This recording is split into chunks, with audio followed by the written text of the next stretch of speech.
Ninanakaw nila ang aking isipan. Habang nagpapakasasa si Carlo at Stella sa yaman ko, unti-unti nila akong nilalason ng peking bitamina. Baliw na si Mama. Hindi na niya kailangan ng pera. Ang malamig na sabi ng anak ko, ngunit nagkakamali sila. Itatapon ko ang kanilang lason. Babangon ako mula sa sarili kong abo at babawiin ang aking buhay. Matatakasan ba nila ang galit ng isang inang nilinlang? Huwag kang masyadong mainip.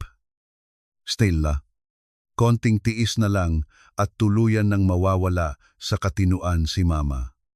Sa dami ng pinapakain nating tranquilizers sa kaniya gabi-gabi, kahit ang sarili niyang pangalan ay malilimutan niya rin.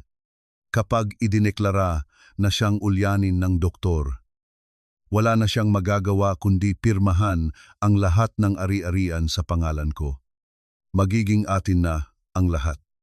Ang tray na may lamang mainit na arroz caldo na kinaluluguran ni Carlo ay biglang naging kasing bigat ng isang bundok sa mga kamay ni Nanay Carmen. Nakatayo siya sa dilim, sa labas ng bahagyang nakabukas na pintuan ng opisina ng kanyang anak. Bitbit ang huling piraso ng kanyang pag-aalaga na ngayon ay tila basurang niyuyurakan. Kanina lamang, habang hinihiwa niya ang luya at tinitimplahan ang lugaw. Ang tanging nasa isip niya ay ang pagod na mukha ni Carlo mula sa trabaho. Gusto niyang bigyan ng ginhawa ang anak na itinuring niyang buhay at mundo. Ngunit ang bawat salitang lumalabas sa bibig ni Carlo ay parang isang malamig na talim na dahan-dahang humihiwa sa kaniyang puso. Naramdaman ni Carmen ang marahas na panginginig ng kaniyang mga daliri. Ang mangkok sa ibabaw ng tray ay dahan-dahang yumanig. Lumilikha ng isang mahinang tunog ng porselana na tila sumasabay sa mabilis at masakit na kabog ng kaniyang dibdib. Pakiramdam niya ay biglang nawalan ng hangin sa paligid. Ang kaniyang lalamunan ay nanuyo at naging kasing pait ng lason na binabanggit ng kaniyang anak. Gusto niyang sumigaw. Gusto niyang itapon ang tray at kumprontahin ang dalawang taong nasa loob. Ngunit ang kaniyang mga tuhod ay tila naging malambot na kandila na anumang oras ay bibigay na sa ilalim ng kaniyang bigat. Sa loob ng silid, narinig niya ang malanding tawa ni Stella. Ang kaniyang menamestik na menugang. Siguraduhin mo lang, Carlo, ayoko nang magtiis sa amoy matandang yan sa bahay na to. Make sure the dosage is enough. Mas mabilis siyang maging ulyanin. Mas mabilis tayong makakaalis sa utang na to. Bawat kataga ay tila isang lason na dumadaloy sa pandinig ni Carmen. Ito ba ang anak na kaniyang isinilang sa gitna ng matinding hirap? Ito ba ang sanggol na kaniyang pinuyatan? Ang batang kaniyang itinaguyod sa pamamagitan ng paglalaba at pagtitinda ng kakanin, hanggang sa mamaltos ang kaniyang mga kamay. Ibinenta niya ang huling piraso ng lupa sa probinsya para lamang makatapos si Carlo ng pag-aaral. Para lamang magkaroon ito ng titulong maipagmamalaki. Ngunit ngayon, ang titulong iyon ay ginagamit na panulat para sa kaniyang sariling kamatayan habang siya ay buhay pa. Dahan-dahang umatras si Carmen. Bawat hakbang ay tila paglakad sa ibabaw ng mga bubog. Maingat niyang inilapag ang tray sa isang lamesa sa pasilyo. Hindi dahil sa takot na mabasag ito, kundi dahil wala na siyang lakas na hawakan pa ang anumang simbolo ng kaniyang pagmamahal. Ang dilim ng pasilyo ay tila lumalamon sa kaniyang pagkatao.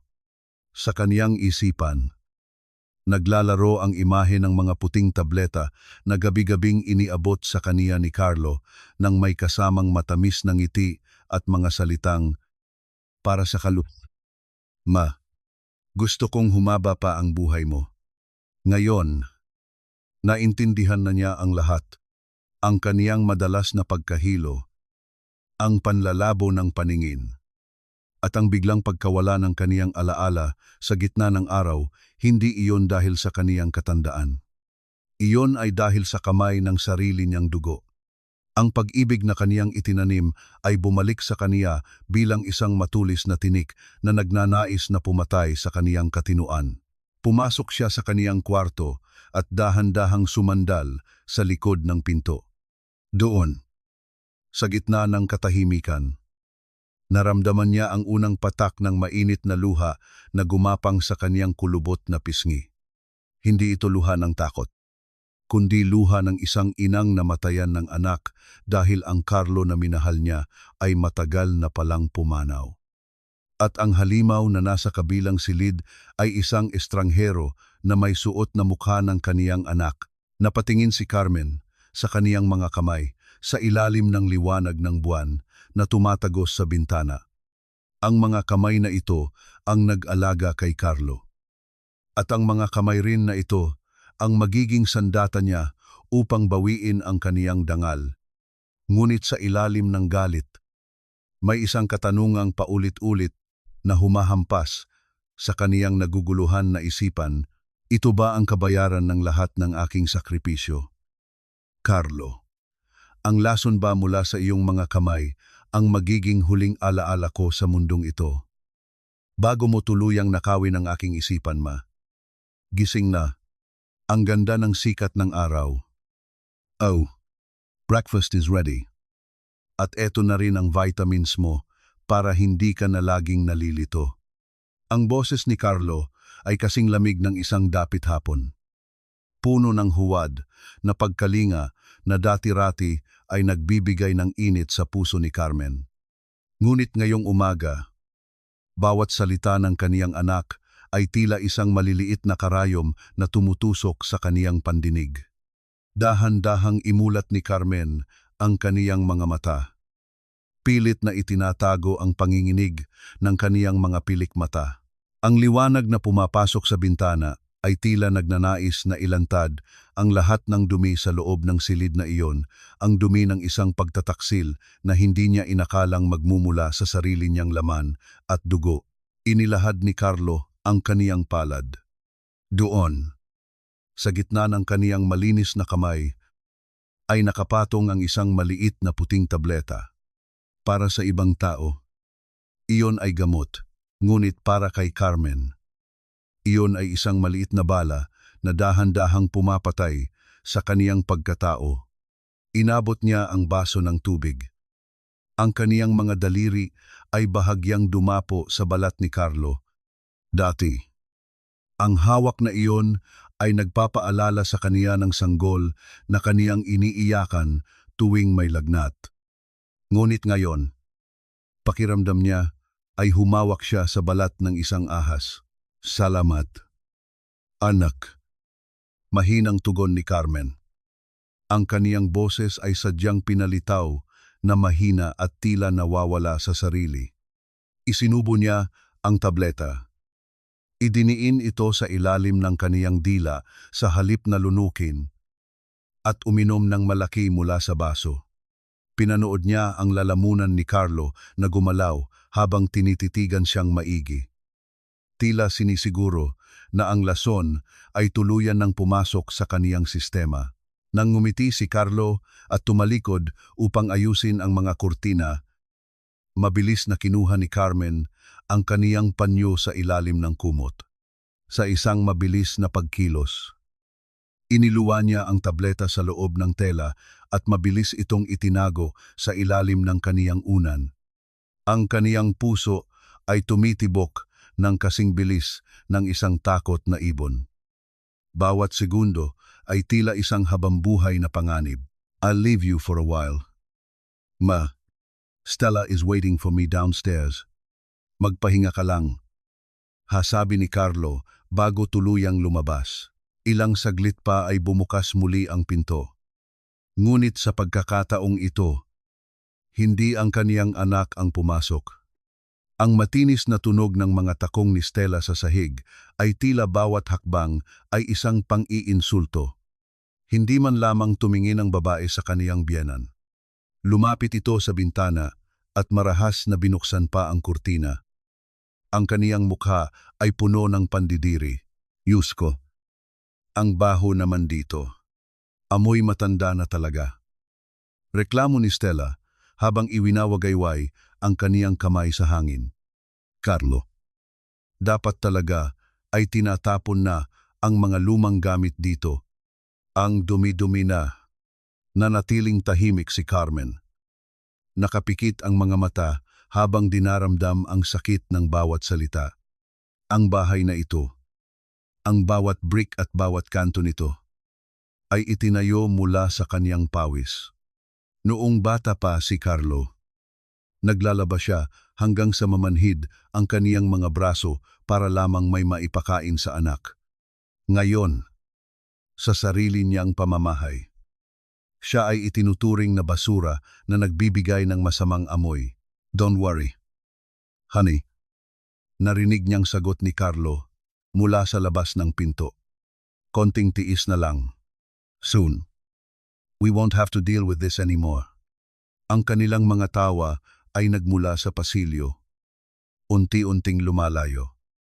Ngunit ang bawat hagikhik ay tila naiiwan sa loob ng kwarto ni Carmen. Pumupuno sa bawat sulok ng kaniyang kaluluwa. Sa ilalim ng kaniyang unan, naramdaman niya ang basa at dahan-dahang natutunaw na tableta sa loob ng kaniyang panyo. Isang paalala na sa loob ng bahay na ito, siya ay mag-isa sa pakikipaglaban para sa kaniyang buhay. Dahan-dahang bumukas ang pinto sa ikatlong pagkakataon. Ang maliit at inosenteng mukha ni Maya, ang kaniyang apo, ay sumilip mula sa awang. Lola, are you awake? Lalaro po ba tayo? Mabilis na pinunasan ni Carmen ang kaniyang mukha at pinilit na ngumiti. Ngunit sa kaniyang paggalaw, ang panyong may lamang tableta ay dahan-dahang nadulas mula sa gilid ng unan at nahulog sa sahig.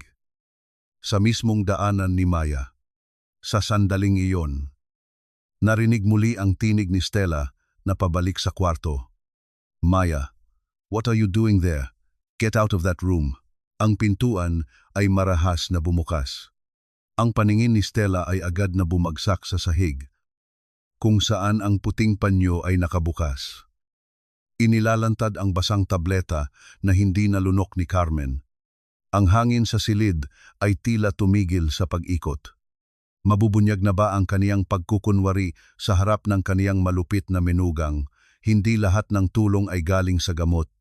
Minsan, ang pinakamabisang lunas ay ang tinig ng isang tunay na kaibigan sa gitna ng kapahamakan. Ang mga mata ni Stella ay naningkit habang nakatingin sa puting panyo na nakalubog sa sahig. Nararamdaman ni Carmen ang bawat patak ng pawis na namumuo sa kaniyang noo. Bawat isa ay tila isang saksi sa kaniyang lihim. Ang hangin ay naging mabigat, puno ng tensyon na tila isang lubid na anumang sandali ay mapuputol. Isang maling galaw, isang maling salita, at ang lahat ng kaniyang plano ay maglalaho bago pa man ito magsimula. Ano yan ang matalim na tanong ni Stella? Ang kaniyang boses ay puno ng suspisyon. Humakbang siya palapit. Ang kaniyang mga mamahaling tsinelas ay lumilikha ng isang marahang tunog sa sahig na tila bawat tapak ay isang banta. Bago pa man makasagot si Carmen, mabilis na kumilos ang kaniyang isipan na pinatigas ng takot. Ang dumi. Maya, apo, huwag mong hahawakan yan. Ang nauutal na sabi ni Carmen, ang kaniyang boses ay sadyang ginawang paos at tila nalilito.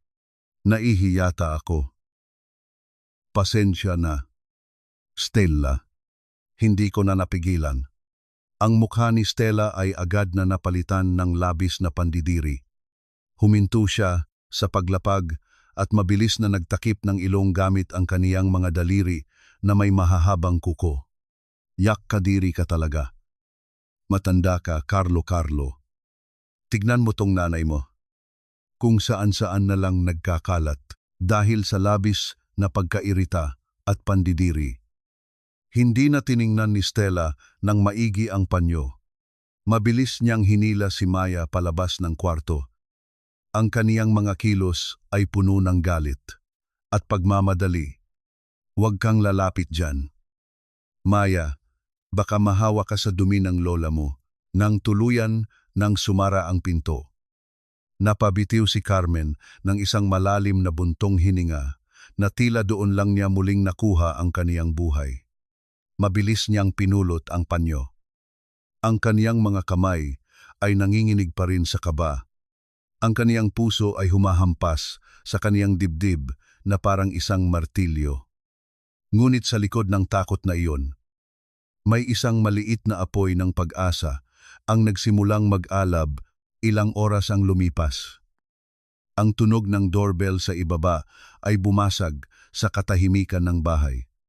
Ito ay isang tunog na dati-rati ay hindi pinapansin ni Carmen. Ngunit ngayon, ito ay tila isang himig ng kaligtasan. Ay nako, Tita Lusing, ulyanin na po talaga si Mama. Narinig ni Carmen ang boses ni Stella mula sa sala. Puno ng peking lungkot at pagod. Minsan nga po ay hindi na kami nakikilala. Baka mapagod lang kayo sa pakikipag-usap sa kaniya. Hayaan mo na. Stella, magkaibigan kami ni Carmen simula pa noong dalaga pa kami. Kahit hindi niya ako makilala. Gusto ko lang siyang makita. Ang mahinahon ngunit matatag na sagot ni Lusing sa loob ng kaniyang silid. Mabilis na inayos ni Carmen ang kaniyang sarili. Pinunasan niya ang kaniyang mga mata at siniguradong maayos ang pagkakatago ng panyo sa loob ng bulsa ng kaniyang duster. Lumabas siya ng kwarto. Naglalakad ng dahan-dahan. Ang kaniyang mga balikat ay nakayuko upang ipakita ang imahe ng isang matandang wala ng lakas. Nang makita niya si Lusing sa sala, ang kaniyang puso ay tila gustong sumabog sa tuwa. Si Lusing ang tanging tao na nakakaalam ng tunay na pagkatao ni Carmen, ang kaniyang katatagan, ang kaniyang mga pangarap, at ang kaniyang labis na pagmamahal kay Carlo. Carmen, kumusta ka na? Mare lumapit si Lusing at hinawakan ang kaniyang mga kamay. Ang init ng palad ng kaniyang kaibigan ay tila isang gamot na humihilom sa kaniyang mga sugat. Nagkunwari si Carmen na tila nag-iisip. Ang kaniyang mga mata ay tila naghahanap ng alaala. Lusing, ikaw ba yan ang tagal na nating hindi nagkikita? Opo. Tita Lusing. Ganyan na po siya. Paulit-ulit ang sinasabi. Singit ni Stella habang nakasandal sa pader. Ang kaniyang mga mata ay mapanuri at tila nagbabantay sa bawat galaw ng dalawang matanda. Dahil sa presensya ni Stella, alam ni Carmen na kailangan niyang maging maingat.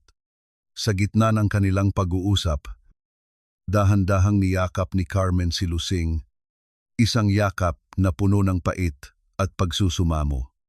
Sa loob ng yakap na iyon, sa ilalim ng mga mata ni Stella na hindi nakakakita ng tunay na nangyayari. Mabilis na isinilid ni Carmen ang nakatuping panyo sa loob ng bulsa ng suot na kardigan ni Lusing. Lusing. Ang gamot. Pakiusap. Ipasuri mo. Ang bulong ni Carmen. Ang kaniyang tinig ay kasing hina ng isang pagaspas ng pakpak ng gamugamo. Sapat lamang upang marinig ng kaniyang kaibigan. Naramdaman ni Carmen ang biglang paninigas ng katawan ni Lusing. Isang senyales ng pagkagulat. Ngunit mabilis din itong napalitan ng isang mahigpit na pisil sa kaniyang likuran. Ang pagpisil na iyon ay higit pa sa anumang salita. Ito ay isang pangako. Isang pangako na hindi siya nag-iisa sa gitna ng digmaang ito. Sina. Carmen, magpahinga ka na muna. Babalik ako. Pangako. Sabi ni Lusing habang kumakalas sa yakap. Ang kaniyang mga mata ay puno ng determinasyon at pag-aalala. Pagkaalis ni Lusing, naiwan si Carmen sa gitna ng sala, habang si Stella ay abala sa pagtingin sa kaniyang cellphone. Tila wala nang pakialam sa kaniyang biyenan. Bumalik si Carmen sa kaniyang kwarto. Ang bawat hakbang ay tila mas magaan kaysa kanina. Nang sumapit ang gabi, ang bahay ay muling binalot ng isang nakakabinging katahimikan. Ngunit para kay Carmen, ang katahimikang iyon ay hindi na nakakatakot. Nakaupo siya sa gilid ng kaniyang kama, nakatingin sa labas ng bintana kung saan ang mga bituin ay tila nagmamasid sa kaniya. Biglang narinig ang isang marahang tunog ng notification mula sa kaniyang lumang cellphone na nakatago sa ilalim ng kaniyang kutson. Isang kagamitan na hindi alam ni Carlo na ginagamit pa niya. Binuksan niya ito at ang liwanag ng screen ay tumama sa kaniyang pagod na mukha. Isang mensahe mula kay Lusing ang bumungad sa kaniya. Carmen, pinatest ko na sa kakilala kong doktor ang dinala mo. Nakakatakot ang resulta. Mare, hindi yan bitamina. Kailangan nating magkita bukas sa simbahan. Mag-ingat ka. Ang mga kamay ni Carmen ay muling nanginig. Hindi dahil sa lason, kundi dahil sa katotohanan ngayon ay may pangalan na ang kaniyang kamatayan. Ang bawat letra sa mensaheng iyon ay tila isang hatol ng bitay para sa kaniyang pagmamahal kay Carlo. Sa labas ng kaniyang pinto, narinig niya ang mabibigat na hakbang ni Carlo na paakyat ng hagdan. Ang tunog ng kaniyang paglalakad ay tila isang babala. Ang bawat segundo ay naging isang karera laban sa oras at laban sa sarili niyang anak. Ano ang gagawin ni Carmen ngayong hawak na niya ang ebidensya ng kataksilan ng kaniyang sariling dugo? At sino ang misteryosong tao na kanina pa nakatitig sa bintana ng bahay ni Carmen mula sa kabilang panig ng kalsada? Carmen, lason ito. Hindi ito gamot para sa isip mo, kundi gamot para patayin ang isip mo at gawin kang parang isang buhay na bangkay. Ang boses ni Lusing ay nanginginig sa loob ng kumpisalan ng simbahan. Bawat salita ay tila isang malupit na hampas ng latigo sa likod ni Carmen. Ang amoy ng natutunaw na kandila at ang halimuyak ng insenso sa loob ng lumang simbahan ay hindi nakapagbigay ng kapayapaan sa kaniyang naguguluhan na puso. Sa halip, ang malamig na simoy ng hangin sa loob ng banal na lugar ay tila nanunuot sa kaniyang mga buto. Nagpapaalala sa kaniya ng kinalalagyang panganib. Dahan-dahang inabot ni Carmen ang piraso ng papel mula sa ilalim ng kahoy na harang. Ang kaniyang mga daliri ay nanginginig. Tila ba ang manipis na dokumentong iyon ay may bigat ng 1,000 tonelada. Nang mabasa niya ang mga terminong medikal, ang mataas na dosis ng mga pampakalma at mga kemikal na ginagamit lamang sa mga pasyenteng may malalang sakit sa pag-iisip, naramdaman ni Carmen ang isang marahas na pagbaliktad ng kaniyang sikmura. Ito ang kabayaran. Ang bawat patak ng pawis na kaniyang ibinuhos sa paglalaba para mapagtapos si Carlo. Ang bawat gabing hindi siya kumain para lamang may baon ang kaniyang anak sa eskwelahan. Ang pagbebenta niya ng huling piraso ng lupang minana niya sa kaniyang mga magulang, lahat ng iyon ay nauwi sa isang pirasong papel na nagpapatunay na ang kaniyang anak ay nagnanais na kitilin ang kaniyang katinuan. Napahawak si Carmen sa kaniyang dibdib. Pakiramdam niya ay may isang malaking bato na nakadagan sa kaniyang baga. Ang kaniyang paningin ay lumabo dahil sa nagbabadyang mga luha, ngunit pinilit niyang huwag itong hayaang pumatak. Ang sakit ay hindi na lamang emosyonal. Ito ay naging pisikal na parang may 1,000 karayom na sabay-sabay na tumutusok sa kaniyang puso. Bakit? Lusing. Bakit niya ito magagawa sa akin? Ang pabulong na tanong ni Carmen. Ang kaniyang tinig ay tila galing sa ilalim ng lupa. Puno ng pait at kawalan ng pag-asa. Ako ang nagluwal sa kaniya. Ako ang nagbigay ng lahat. Bakit kailangang laso ng isukli niya sa akin? Dahil sa pera. Carmen, dahil sa kasakiman. Ang sagot ni Lusing. Puno ng poot ang tinig. Narinig ko sa mga balita sa kanto, baon sa utang ang kumpanya ni Carlo. Ang tanging paraan para masalba niya ang kaniyang sarili ay ang makuha ang mga titulo ng lupa na nasa pangalan mo pa rin. At hindi niya magagawa yun hanggat nasa tamang isip ka. Isang mapait na ngiti ang gumuhit sa mga labi ni Carmen. Ang kaniyang sariling anak ay itinuturing siyang isang balakid, isang piraso ng kagamitan na kailangang sirain para makuha ang kaniyang mga nais. Ang lahat ng kaniyang sakripisyo ay naging walang kwenta sa harap ng kinang ng ginto. Lumabas si Carmen sa simbahan. Ang kaniyang mga hakbang ay mabigat at tila walang direksyon. Ang sikat ng araw ay tila masyadong maliwanag para sa kaniyang nagdidilim na mundo. Habang naglalakad siya patungo sa naghihintay na sasakyan, naramdaman niya ang matitigas na mata ng driver na si Mang Boyet na nakatingin sa kaniya. Alam niyang tauhan ito ni Carlo. Isang espiya sa loob ng kaniyang sariling buhay. Pagdating sa bahay, ang katahimikan ay tila isang babala. Pumasok siya sa sala at doon ay naabutan niya si Carlo na nakaupo. May hawak na isang itim na folder. Ang kaniyang mukha ay muling nakasuot ng maskara ng isang mapagmahal na anak. Ngunit para kay Carmen, ang maskarang iyon ay tuluyan ng natuklap. Buti naman at nakauwi ka na, sabi ni Boyet. Medyo matagal ka raw sa simbahan, sabi ni Carlo habang tumatayo at lumalapit sa kaniya. Eto nga pala, may mga papeles tayong kailangang ayusin. Business purposes lang naman, para sa kinabukasan ni Maya. Pirmahan mo na to.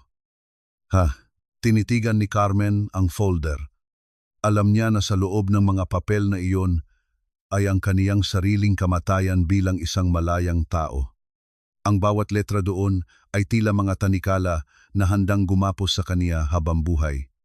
Carlo, kailangan ko bang pirmahan to ngayon?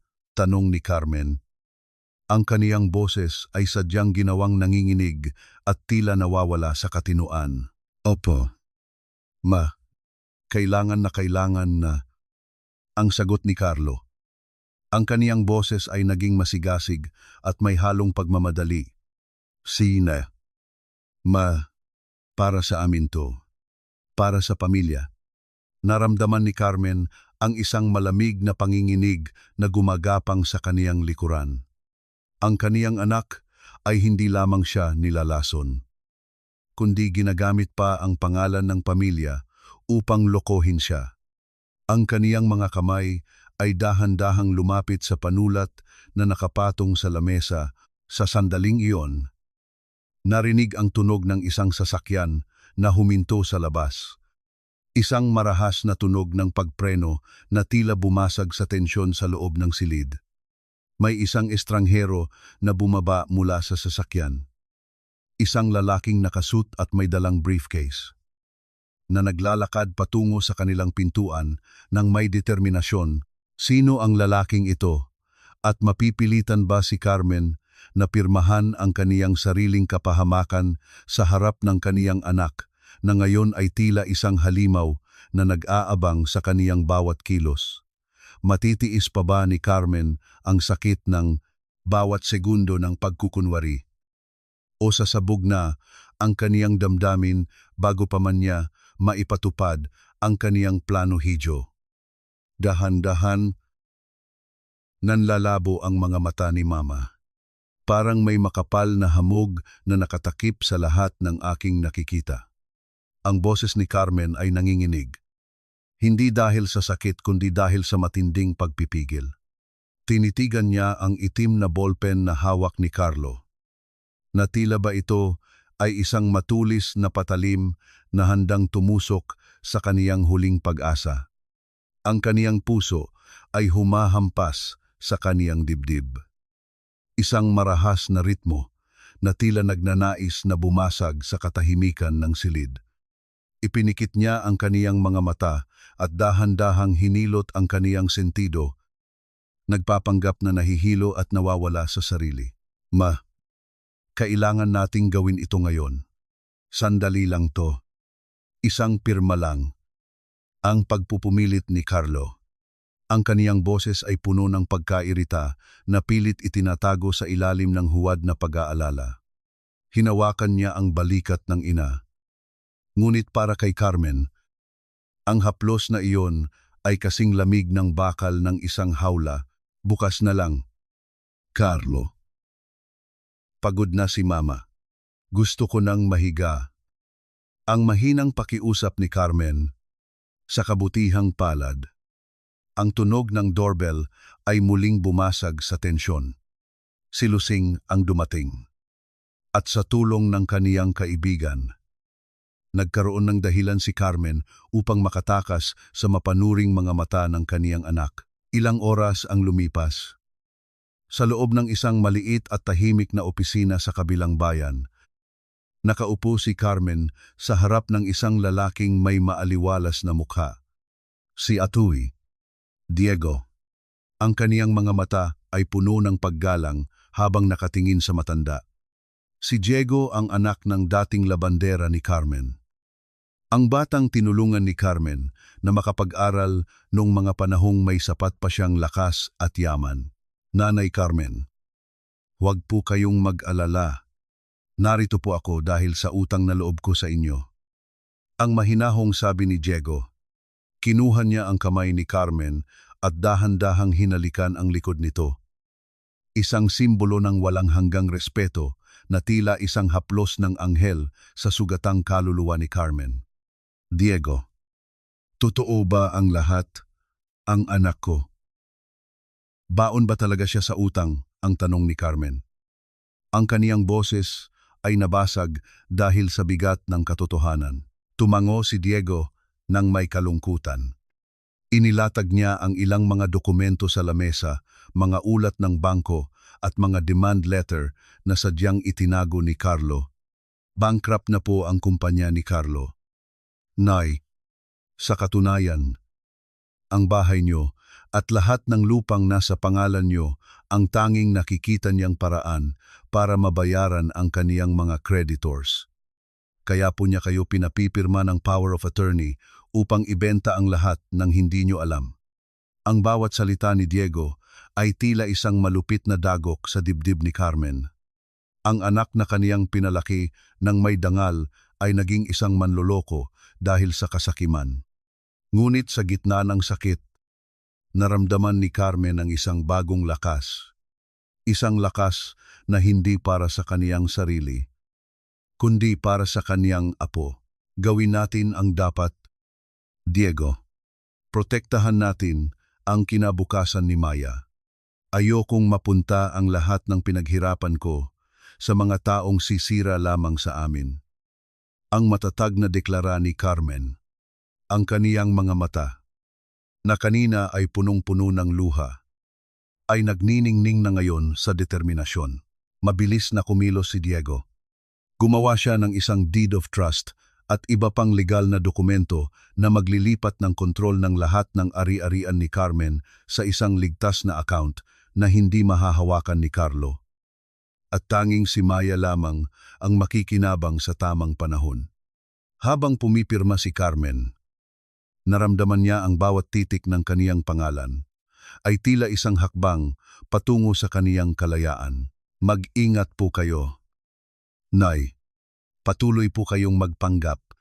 Huwag niyo pong hahayaan na mahalata nila na alam niyo na ang lahat. Ang huling paalala ni Diego bago sila naghiwalay, nang lumabas si Carmen mula sa opisina ni Diego. Ang dilim ng gabi ay nagsisimula ng bumalot sa paligid. Ang lamig ng hangin ay nanunuot sa kaniyang manipis na cardigan. Ngunit ang mas nakakapanghilakbot na lamig ay ang kaniyang naramdaman nang makita niya ang pamilyar na sasakyan na nakaparada sa tapat ng bahay ni Lusing. Ang sasakyan ni Carlo, nakatigil ang makina. Ngunit ang mga ilaw nito ay nakatutok sa pintuan kung saan kakalabas lang ni Carmen.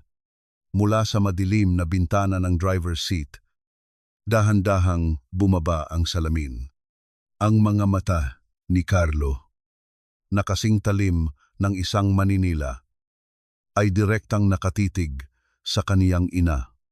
Walang ngiti, walang huwad na pag-aalala, tanging isang malamig at mapanuring tingin na tila nagnanais na basahin ang bawat lihim na itinatago ni Carmen sa loob ng kaniyang puso. Gaano na kaya katagal na naroroon si Carlo? Narinig ba niya ang kanilang pag-uusap at paano makakauwi si Carmen sa isang tahanan na ngayon ay tila naging isang bitag na handang sumara anumang sandali sa ilalim ng liwanag ng poste ng kalsada? Ang anino ni Carmen ay tila humahaba, kasing haba ng kaniyang pait at kasing lalim ng kaniyang kaba. Wala kang kwentang bata, basura. Mana ka sa tatay mong inutil at sa lola mong ulyanin na pabigat sa buhay. Ang matinis na sigaw ni Stella ay bumasag sa katahimikan ng bahay, tila isang matalim na kutsilyo na humihiwa sa hangin. Pagpasok ni Carmen sa pinto mula sa kalsada, ang kaniyang puso na kanina lang ay puno ng determinasyon dahil kay Ati, Diego ay biglang nabalot ng kaba. Ang kaniyang mga kamay ay dahan-dahang humigpit sa kaniyang manipis na kardigan. Sa gitna ng sala, nakita niya si Maya, ang munting anghel na tanging liwanag sa kaniyang madilim na mundo na nakayuko. Nanginginig sa takot habang ang kaniyang maliliit na kamay ay nakatakip sa kaniyang mga tenga bilang pananggalang sa mga masasakit na salitang kaniyang naririnig. Sa paanan ni Maya ay ang mga piraso ng nabasag na porselana. Ang lumang plorera na paborito ni Carmen. Ngunit hindi ang plorera ang mahalaga sa kaniya ngayon. Ang mahalaga ay ang panginginig ng mga balikat ng kaniyang apo at ang mga hikbi na pilit nitong pinipigilan. Stella, tama na. Aksidente lang yan. Bata lang si Maya. Ang mahinang pakiusap ni Carmen habang humahakbang palapit. Sinubukan niyang abutin ang apo upang ito ay aluhin. Ngunit mabilis siyang hinarang ni Stella. Ang mukha ng kaniyang menugang ay puno ng poot. Ang mga mata ay nanlilisik na tila ba isang halimaw na naghahanap ng mabibiktima upang ilabas ang kaniyang sariling pagkadismaya sa buhay. Huwag kang makialam. Matanda ka, kaya lumalaking bastos at walang silbi ang batang ito dahil sa pagkonsinti mo. Pareho lang kayong pabigat dito, ang bulyaw ni Stella. Sa gitna ng kaniyang nag-aalab na galit, marahas niyang itinulak si Carmen sa balikat. Isang pagtulak na puno ng pagkamuhi at kawalan ng galang dahil sa kaniyang panghihina at sa biglaang lakas ng tulak. Nawalan ng balanse si Carmen. Ang kaniyang katawan ay bumagsak sa malamig na sahig. Ang tunog ng kaniyang pagtama sa matigas na semento ay tila isang echoing na paalala ng kaniyang kawalan ng kapangyarihan sa loob ng sarili niyang pamamahay. Naramdaman niya ang matinding kirot na gumuhit mula sa kaniyang balakang hanggang sa kaniyang siko. Ngunit mas masakit ang kirot sa loob ng kaniyang dibdib, ang kirot ng isang dangal na tuluyan ng niyurakan. Lola, ang iyak ni Maya, na nagtangkang lumapit sa kaniya, ngunit mabilis na hinablot ni Stella sa braso, pilit na inilalayo sa matanda. Eksaktong bumukas ang pinto at pumasok si Carlo. Nakita niya ang kaniyang ina na nakasalampak sa sahig. Nanginginig at tila hindi makabangon. Habang ang kaniyang asawa ay namumula pa rin sa galit at ang anak ay umiiyak, huminto ang mundo ni Carmen sa loob ng ilang segundo. Tiningnan niya ang kaniyang anak. Ang kaniyang kaisa-isang Carlo. Naghihintay ng isang kamay na tutulong sa kaniya. Naghihintay ng isang salita ng pagtatanggol laban sa kalupitang kaniyang natanggap. Carlo, ang asawa mo. Itinulak ako. Ang nanginginig na sumbong ni Carmen. Ang kaniyang boses ay puno ng huling hibla ng pag-asa na baka sa pagkakataong ito, mangingibabaw ang pagiging anak ni Carlo kaysa sa kaniyang takot kay Stella. Ngunit tumingin lang si Carlo kay Stella. at pagkatapos ay muling ibinalik ang tingin sa kaniyang ina ng may malamig at pagalit na ekspresyon, walang bakas ng pag-aalala sa kaniyang mga mata. Ma, huwag ka na kasing makialam kapag dinidisiplina ni Stella si Maya. At bakit ka ba? Kasi nakaharang dyan kung hindi ka nakikisali sa usapan namin. Hindi ka matutumba. You're just making things harder for everyone here. Ang mga salitang iyon ay mas masakit pa sa anumang pisikal na tulak. Ang bawat kataga ay tila isang hatol na nagsasabing sa bahay na ito, ang kaniyang buhay, ang kaniyang sakit, at ang kaniyang katapatan ay wala ng halaga. Pinanood ni Carmen ang pagtalikod ni Carlo upang aluhin ang nagbubulyaw na si Stella. Iniwan siyang nakasalampak sa malamig na sahig na tila isang basahang itinapon sa sulok pagkatapos gamitin. Dahan-dahang gumapang si Maya patungo sa kaniya nang bitawan ito ni Stella. Ang maliliit na braso ng bata ay yumakap sa kaniyang leeg. Naramdaman ni Carmen ang mainit at basang luha ng apo sa kaniyang kulubot na balat. Doon, sa gitna ng malamig na sahig ng sala, sa ilalim ng mga mata ng kaniyang anak na wala ng bakas ng awa, isang bagay ang tuluyang namatay sa loob ni Carmen. Ang awa, ang pagtitimpi, ang huling hibla ng bulag na pagmamahal na nag-uugnay sa kaniya kay Carlo ay tuluyan ng naputol, gaya ng pagkakaputol ng hininga ng isang taong nalulunod. Kung ang sarili niyang dugo ay kayang tumingin sa kaniyang sakit ng walang kibo, bakit pa siya magtitira ng puwang para sa pagpaparaya? Hinawakan ni Carmen ang kamay ni Maya ng mahigpit. Ang kaniyang mga mata ay naging kasing tigas ng bato sa gitna ng kaniyang mga luha. Kung hindi niya kayang iligtas ang kaniyang sarili mula sa lason ng kaniyang anak, kailangan niyang maging kasing tatag ng isang pader para sa batang ito na wala ring kalaban-laban. Hanggang kailan ko ba hahayaan na ang aking pananahimik ang maging sandata nila laban sa amin? Sapat na ba ang sugat na ito upang tuluyan ko ng wasakin ang mga tanikalang nagtatali sa akin sa bahay na ito? Bago pa man maging huli ang lahat para sa aming dalawa, ni Maya, pirman mo na ito. Ma, huwag mo nang pahirapan ang sarili mo at ang pamilyang ito. Ginagawa ko ito dahil mahal kita. Dahil gusto kong maging maayos ang lahat bago katuluyang mawala sa katinuan. Ang boses ni Carlo ay kasing lamig ng isang silid sa punerarya habang inilalapag niya ang mga papeles sa harap ni Carmen. Sa kabilang kamay niya, nakita ni Carmen ang isang maliit na bagay na nagpabilis sa tibok ng kaniyang puso, isang hiringgilya na may kinang ng bakal sa ilalim ng malamlam na ilaw ng kwarto. Hindi ito ginamit ni Carlo. Ngunit sapat na ang pagkakalapag nito sa ibabaw ng drawer upang magsilbing isang tahimik na banta, isang paalala na kung hindi dadaanin sa pakiusap, ay dadaanin sa dahas ng pagpapatulog sa kaniyang kamalayan. Nakalimutan mo na ba? Ma, noong isang gabi, halos hindi mo na ako nakilala. Sabi ng doktor, mabilis na lumalala ang demensya mo. Kailangan ko ang power of attorney na ito para mapangalagaan ang lahat ng ari-arian mo. Para hindi ka maloko ng ibang tao. Ang dagdag ni Carlo. Ang kaniyang mga mata ay diretsyo at tila walang bakas ng pag-aalinlangan sa kaniyang ginagawang panlilinlang. Ang gaslighting na ito ay tila isang makapal na usok na nagnanais na lunurin ang katotohanan ni Carmen. Kung hindi niya narinig ang pag-uusap ni na Carlo at Stella, baka naniwala na siya. Baka isipin niyang totoo ngang nababaliw na siya. Ngunit sa likod ng kaniyang mga matang pilit na ginagawang malamlam at litong-lito, ang isipan ni Carmen ay kasing talim ng isang bagong hasang itak. Hindi ko na maintindihan ang mga nakasulat. Anak, masyadong marami. Masyadong mahaba. Ang nanginginig na sagot ni Carmen.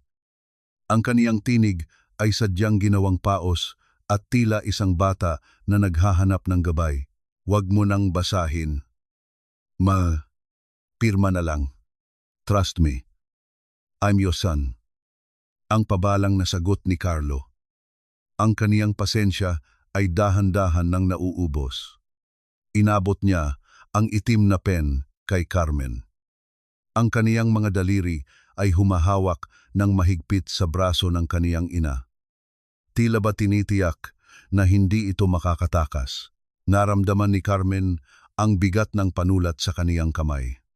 Tumingin siya sa kaniyang pirma, sa kaniyang lumang ID na nakatago sa kaniyang isipan. At naalala ang turo ni Atori. Diego, kapag pinilit ka nilang pumirma, ibahin mo ang isang maliit na bahagi, isang detalyeng ikaw lang ang nakakaalam. Dahan-dahang idiniin ni Carmen ang dulo ng panulat sa papel.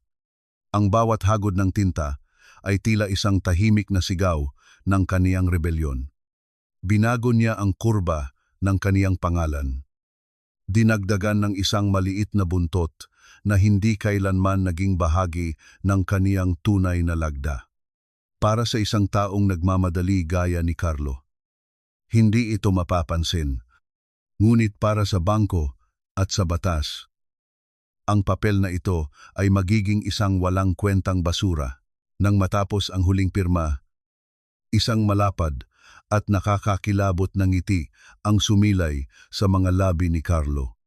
Mabilis niyang hinablot ang mga papeles at tila ba isang kayamanan itong niyakap sa kaniyang dibdib. Salamat. Mapapahinga ka na rin sa wakas. Stella. Nakuha ko na. Narinig ni Carmen ang mabilis na yabag ni Stella patungo sa kwarto. Ang kaniyang tawa ay puno ng kasakiman. At last, we can finally settle those debts. Goodbye. Problemang pinansyal. Pinanood ni Carmen ang paglabas ng dalawa mula sa kaniyang silid. Ang kanilang mga anino ay tila mga anino ng mga buwaya na nagpipista sa isang bangkay. Isinandal ni Carmen ang kaniyang ulo sa unan. Ang kaniyang katawan ay nanginginig sa matinding pagod ng kaniyang pagkukunwari. Ang pait ng kaniyang pait ay tila nanunuot sa kaniyang lalamunan. Ang kaniyang sariling anak ay nagdiwang dahil sa akalang nalinlang niya ang kaniyang ina. Ngunit ang katahimikan ng gabi ay muling bumasag sa kaniyang sandaling kapayapaan. Mula sa ibaba, narinig ni Carmen ang isang malakas na pagbagsak ng kung anong bagay, na sinusundan ng galit na sigaw ni Carlo. Isang oras lamang ang lumipas nang makatanggap si Carlo ng isang tawag na nagpabura sa kaniyang ngiti. Anong hindi tinanggap pirmado yan ng nanay ko? Paanong naging invalid? Ang boses ni Carlo ay umaalingaw-ngaw sa buong bahay. Puno ng pagkabigo at dumaraming galit.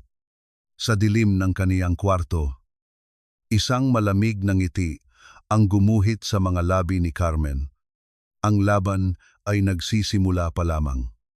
At ang kaniyang sariling anak ay wala pang kamalay-malay na ang tinitingnan niyang ulyaning matanda ang siyang unti-unting humuhukay sa kaniyang sariling libingan.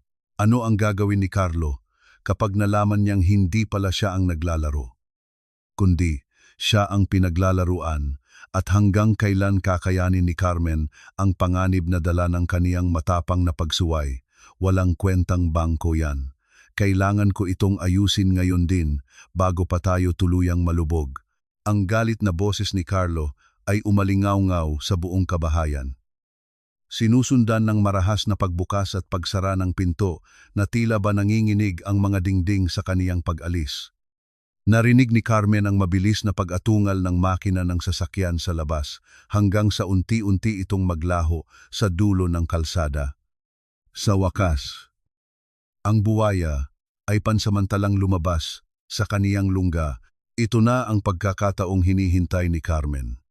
Sa tulong ni Tita Lusing, isang plano na kasing ingat ng pagbuburda ang kanilang sinimulan.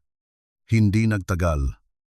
Isang pamilyar na kumatok sa pintuan sa likod marahang tunog na tila isang hudyat. Pumasok si Ati, Diego. Suot ang isang simpleng polo shirt at may dalang briefcase. Nagpapanggap na isang ahente ng insurance para sa mga kapitbahay na mapanuri ang mga mata. Nay Carmen, wala tayong oras na dapat sayangin. Ang mahinahong bulong ni Diego habang inilalatag ang mga tunay na dokumento sa lamesa sa kusina. Sa pagkakataong ito, hindi nanginginig ang kamay ni Carmen. Hawak ang panulat.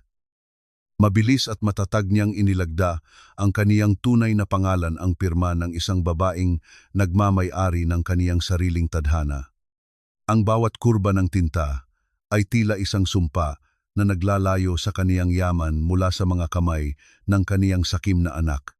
Sa pamamagitan ng mga papel na ito, ang lahat ng kaniyang pinaghirapan ay nailipat na sa isang blind trust na tanging si Maya lamang ang makikinabang pagdating ng panahon. Habang abala si Diego sa mga papeles, dumating si Lusing, dala ang 2 malaking kahon ng grocery. Carmen, bilisan mo. Ilagay na natin dito ang mga mahahalagang alahas mo at ang mga orihinal na titulo. Ang pagmamadali ng kaniyang kaibigan, maingat na kinuha ni Carmen ang kaniyang lumang kahon ng alahas mula sa ilalim ng kaniyang mga damit sa kabinet. Ang bawat kwintas at singsing doon ay may kwento, mga regalong ibinigay ng kaniyang yumaong asawa. Mga bungang pawis ng kaniyang kabataan. Inilubog nila ang mga ito sa ilalim ng mga pakete ng sabon at delata. Isang sining ng pagtatago na tanging ang mga taong desperado ang nakakaalam. Bilang huling hakbang, inilagay ni Carmen ang mga peking passbook at mga dokumentong may maling impormasyon sa loob ng kaniyang drawer. Ito ang magsisilbing pain para kina Carlo at Stella, upang manatili silang bulag sa katotohanang ang kaba ng yaman ay wala na sa kanilang maabot. Bago umalis si Diego at Lusing, tumayo si Carmen sa gitna ng kaniyang silid. Tumingin siya sa bawat sulok ng kwartong naging saksi sa kaniyang mga luha at panalangin. Ang kaniyang kama, ang kaniyang lumang tokador, ang amoy ng kaniyang paborito na pulbo, lahat ng ito ay tila naging banyaga sa kaniya. Nararamdaman niya ang isang malalim na lungkot. Ang pait ng pamamaalam sa bahay na itinuring niyang santuaryo. Ngunit alam niyang kailangan niyang gawin ito upang mabuhay ng malaya. Mag-ingat ka, Carmen. Babalik ako bukas para sa iba pang gamit. Ang huling bilin ni Lusing bago dahan-dahang isara ang pinto sa likod. Naiwan si Carmen sa katahimikan. Ang kaniyang puso ay tumitibok nang may bagong uri ng kaba, isang kaba na may halong ginhawa. Ngunit ang kaniyang panandaliang kapayapaan ay muling nabulabog nang marinig niya ang tunog ng mga takong ni Stella na naglalakad sa pasilyo. Mas mabilis ang kaniyang pagdating kaysa sa inaasahan. Pumasok si Stella sa kwarto ni Carmen nang hindi kumatok. Ang kaniyang mga mata ay agad na gumala sa buong paligid. May kung anong kakaiba sa hangin na tila naramdaman ng kaniyang mapanuring pang-amoy. Lumapit siya sa tokador ni Carmen at tinitigan ang ibabaw nito. Ma, nasaan ang kahon ng alahas mo na laging nakalagay dito? Bakit parang bakante ang lamesa mo? Ang tanong ni Stella. Ang kaniyang boses ay puno ng suspisyon at ang kaniyang mga mata ay nanlilisik habang nakatingin sa kaniyang biyenan. Napatigil ang hininga ni Carmen. Ang kaniyang mga kamay ay dahan-dahang lumapit sa gilid ng kaniyang duster. Pilit na itinatago ang panginginig. Ang bitag ba na kaniyang inihanda ay sapat na upang malinlang ang kasakiman ni Stella. O ito na ang simula ng kaniyang tuluyang pagkakatuklas. Nasaan ang mga alahas? Ma, wag mong sabihing na nakawan ka na naman dahil sa kapabayaan mo. I have to find it. Kailangan natin yon. Ang boses ni Stella ay parang isang matulis na kuko na kumakalos sa sahig. Puno ng pangungutya at pagmamadali. Ang kaniyang mga mata ay nanlilisik habang hinahalughog ang ibabaw ng tokador ni Carmen. Ang kaniyang mga daliri ay marahas na pinalilipad ang mga bote ng pabango at mga suklay na tila ba naghahanap ng isang gintong butil sa gitna ng basura. Dahan-dahang umupo si Carmen sa gilid ng kaniyang kama. Ang kaniyang mga kamay ay nakapatong sa kaniyang hita. Pilit na pinatitigas ang kaniyang kalooban. Nagkunwari siyang tuliro. Ang kaniyang paningin ay sadyang ginawang malamlam at malayo. Ang magnanakaw. Pumasok siya kagabi. Stella, kinuha niya ang lahat. Pati ang alaala ko. Kinuha niya. Isang malakas na pagdabog ang narinig nang pumasok si Carlo sa silid. Ang kaniyang mukha ay namumutla. Ang kaniyang mga mata ay balisa at may itim na bilog sa ilalim dahil sa puyat at takot sa kaniyang mga utang. What happened, Stella? Bakit wala rito ang mga alahas ni Mama? That's worth millions. Kailangan natin yan para sa collateral. Sabi niya na nakawan daw siya, you see? Carlo, she's getting worse. Hindi na niya alam ang nangyayari sa paligid niya, ang sigaw ni Stella habang itinuturo ang kaniyang biyenan ng may pandidiri. Hindi sumagot si Carlo. Sa halip, nagsimula siyang maglakad sa loob ng silid. Ang kaniyang mga hakbang ay mabigat at puno ng hinala. Binuksan niya ang mga drawer. Ang marahas na tunog ng kahoy na kumakalos ay tila isang babala sa bawat segundo ng katahimikan. Inihagis niya ang mga damit ni Carmen sa sahig. Binuklat ang bawat tupi. Nagnanais na makita ang itinatagong yaman ng kaniyang ina. Ang puso ni Carmen ay humahampas sa kaniyang dibdib na parang isang martilyo. Sa ilalim ng kaniyang unan, ang unan na kasalukuyang sinasandalan ng kaniyang likod ay nakatago ang orihinal na blood test mula kay Lusing at ang maliit na audio recorder na naglalaman ng pag-amin ni Carlo tungkol sa paglalason sa kaniya. Isang maling galaw, isang pag-angat ng unan, at ang lahat ng kaniyang paghihirap ay mauuwi sa wala. Tumayo ka dyan. Check the bed.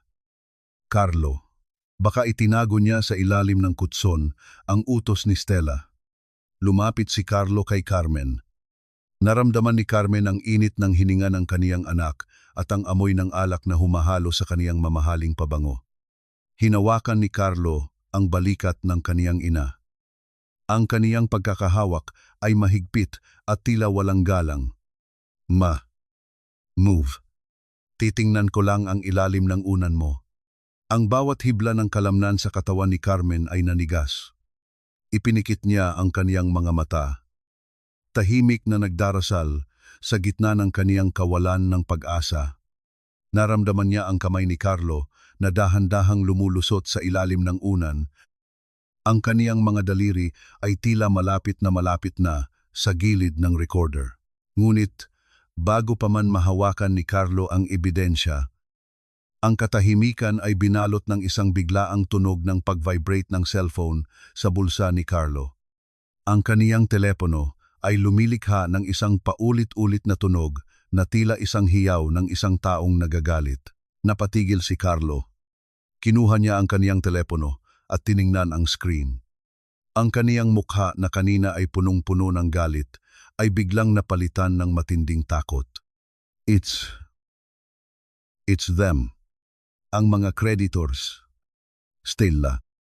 They're calling me again. Ang boses ni Carlo ay nanginginig. Sa takot na masagot ang tawag sa harap ni Carmen, mabilis siyang tumalikod at nagmamadaling lumabas ng silid. Sinusundan ni Stella na panay ang bulong ng mga mura at reklamo. Ang marahas na pagsara ng pinto ay tila isang hatol na nagbigay ng pansamantalang kalayaan kay Carmen. Naiwan si Carmen sa gitna ng kaniyang sinalantang silid. Ang kaniyang mga damit ay nakakalat sa sahig. Ang kaniyang mga gamit ay nagkagulo. Ngunit ang kaniyang puso ay nananatiling buo. Dahan-dahan niyang inabot ang ilalim ng kaniyang unan at hinawakan ang recorder. Ang lamig ng bakal nito ay tila nagbigay sa kaniya ng panibagong lakas. Nabalik lamang ang kaniyang diwa nang marinig niya ang bulungan ni na Carlo at Stella mula sa pasilyo. Sa tapat mismo ng kaniyang pintuan. Don't worry, Stella.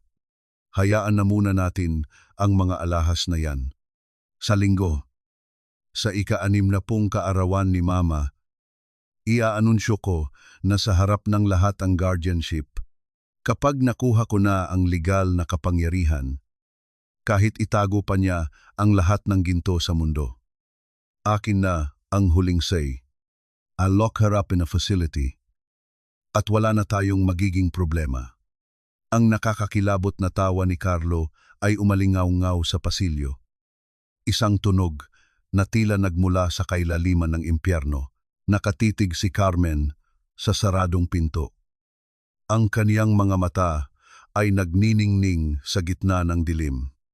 Ang kaniyang kaarawan, ang araw na dapat ay puno ng pasasalamat, ang siyang pinili ng kaniyang anak upang tuluyan siyang ilibing ng buhay. Ngunit hindi alam ni Carlo na ang regalo na kaniyang inihahanda ay siyang magiging mitsa ng kaniyang sariling pagbagsak. Hanggang kailan kakayanin ni Carmen ang bigat ng lihim na ito bago ang itinakdang araw ng kaniyang kaarawan? At sapat ba ang kaniyang pagpapanggap upang malampasan ang bitag na inihanda ng kaisang-isang anak na kaniyang minahal ng higit pa sa kaniyang sarili? Ang bawat palamuti sa bahay na ito ay tila mga makukulay na bulaklak sa ibabaw ng isang kabaong. Ito ang tanging nasa isip ni Carmen habang pinagmamasdan niya mula sa kaniyang bintana ang pagdating ng mga catering truck at ang pag-aayos ng mga malalaking tolda sa kaniyang hardin. Ang tunog ng pagpupukpok ng mga martilyo at ang kiskis ng mga paa ng mga lamesa sa semento ay tila isang nakatutulig na martsa patungo sa kaniyang sariling bitayan. Ngayon ang kaniyang ika-60 kaarawan, isang araw na dapat ay puno ng pasasalamat. Ngunit para sa kaniyang anak, ito ay isang entablado para sa kaniyang tuluyang pagkawala. Bumukas ang pinto ng kaniyang silid nang walang pasabi. Pumasok si Stella. May dalang isang hanger kung saan nakasabit ang isang kupas na duster na kulay abo. Ang tela nito ay mukhang luma at hindi man lang naplansa ng maayos. Eto ang isusuot mo mamaya. Don't be so picky. Kailangan nating ipakita sa mga guests na you're really struggling with your health. Ang damit na to ang magpapatunay na hindi mo na kayang alagaan ang sarili mo. Bagay na bagay sa kondisyon mo. Ang sabi ni Stella nang may mapang-uyam ng ngiti. Ang kaniyang boses ay puno ng pagmamayabang. Tila ba nagtagumpay na siya sa kaniyang plano bago pa man magsimula ang okasyon. Tiningnan ni Carmen ang damit. Alam niya ang ibig sabihin nito. Gusto siyang gawing kaawa-awa sa harap ng kanilang mga kamag-anak at kaibigan upang walang magduda kapag inianunsyo ni Carlo ang kaniyang pagiging ulyanin. Tahimik niyang tinanggap ang hanger. Ang kaniyang mga daliri ay marahang dumapo sa magaspang na tela. Salamat, Stella. Napakabait mo. Ang mahinang sagot ni Carmen. Ang kaniyang mga mata ay nanatiling nakatitig sa sahig. Sa loob-loob niya, ang kaniyang determinasyon ay kasing tigas na ng bakal nang makaalis si Stella. Dahan-dahang lumapit si Carmen sa kaniyang salamin. Tinitigan niya ang kaniyang sariling refleksyon, ang mga kulubot sa paligid ng kaniyang mga mata. Ang puti sa kaniyang buhok at ang pagod na bakas sa kaniyang mukha. Pinatawad niya ang kaniyang sarili sa lahat ng taon na siya ay naging mahina. Sa lahat ng sandaling pinili niyang maging bulag para sa pagmamahal sa kaniyang anak. Ngayon, ang Carmen na naging biktima ay tuluyan ng pumanaw. Binuksan niya ang kaniyang drawer at kinuha ang isang maliit na lalagyan ng lipstick na matingkad na pula, isang kulay na matagal na niyang hindi ginagamit dahil sa kaniyang pagnanais na maging mapagkumbaba. Sa isang matatag na galaw, iginuhit niya ang kulay sa kaniyang mga labi. Ang pula nito ay tila isang babala, isang simbolo ng kaniyang lihim na rebellion na handang sumabog sa tamang panahon. Kinuha rin niya ang isang lumang bote ng pabango na nakatago sa likod ng kaniyang mga gamot. Ito ang pabangong amoy sampagita at rosas. Ang amoy na ginagamit niya noong siya ay malakas pa.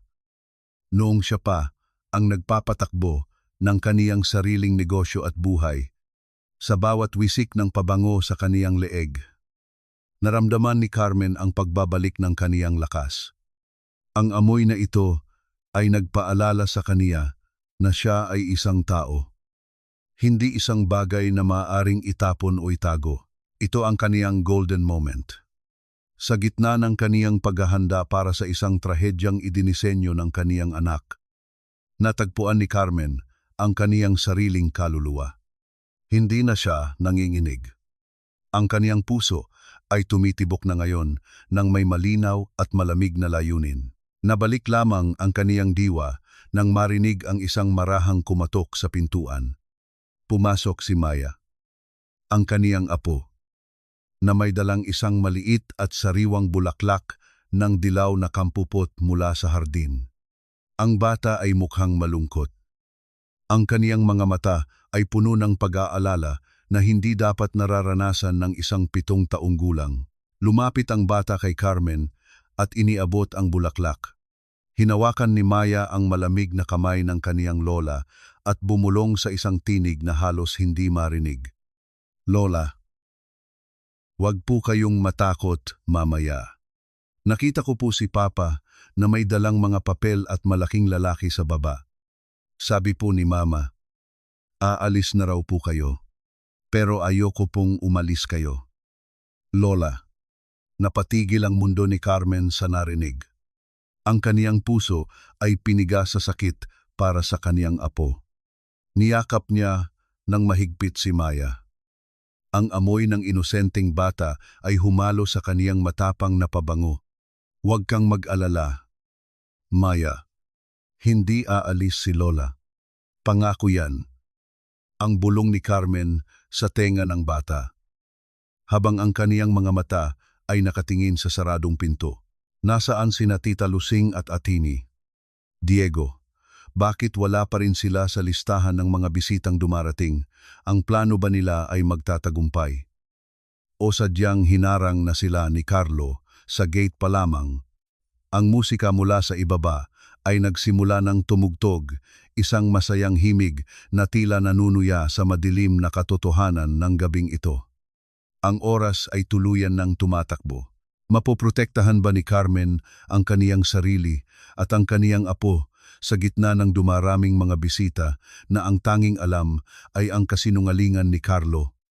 Ang bawat hakbang pababa sa hagdanan ay tila isang paglalakad patungo sa kailaliman ng isang kumunoy na gawa sa huwad na pag-ibig.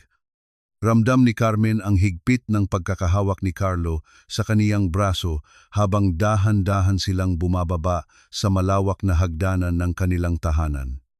Ang tunog ng mga sapatos ni Carlo sa makinis na kahoy ay tila bawat tapak ay isang pag-aangkin sa kaniyang teritoryo. Sa ibaba, ang malaking sala ay punong-puno ng mga taong nakasuot ng magagarang damit. Ang kanilang mga boses ay naghahalo sa isang malabong ingay na tila ba isang kawan ng mga bubuyog na naghahanap ng madadapuan. Nang makita nila ang pagbaba ni Carmen, biglang tumahimik ang bulwagan bago sumabog sa isang mapagkunwari at malakas na palakpakan. Ang bawat mata ay nakatutok sa kaniya, ang mga mata na puno ng awa. Ang mga mata na tila tinitingnan siya bilang isang sirang kagamitan na nararapat ng itago dahan-dahan. Ma, ito. Ayusin ko ang buhok mo. Ang malambing na sabi ni Carlo nang makababa sila. Sa harap ng lahat, dahan-dahang hinaplos ni Carlo ang puting buhok ng kaniyang ina at hinalikan ito sa noo. Ang kaniyang kilos ay puno ng pagkalinga. Ang perpektong imahe ng isang mapagmahal at nagsasakripisyong anak. Ang mga bisita ay napabuntong hininga sa tuwa. May ilang mga babaeng nagpunas pa ng kanilang mga mata dahil sa kabutihan na kanilang nasaksihan. Napakabuting anak talaga ni Carlo. Isipin mo, sa kabila ng pagiging ulyanin ni Carmen, hindi niya ito pinabayaan. Ang narinig ni Carmen, nabulong mula sa kaniyang kaliwa.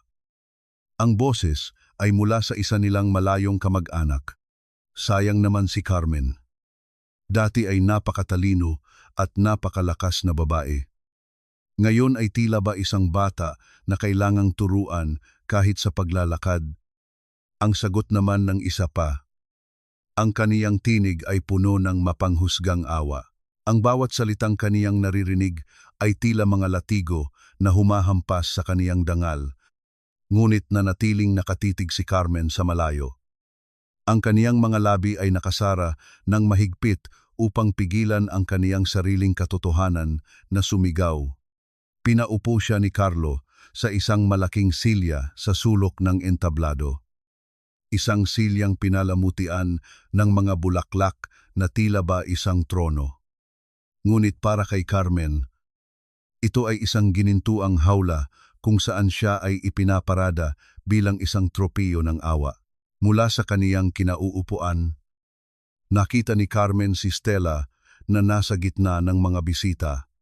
Suot nito ang isang bagong kwintas na kislap ng mga diamante ay tila nanunuya sa kaniya. Alam ni Carmen na ang kwintas na iyon ay binili mula sa kaniyang sariling ipon na pilit na kinuha ni Carlo.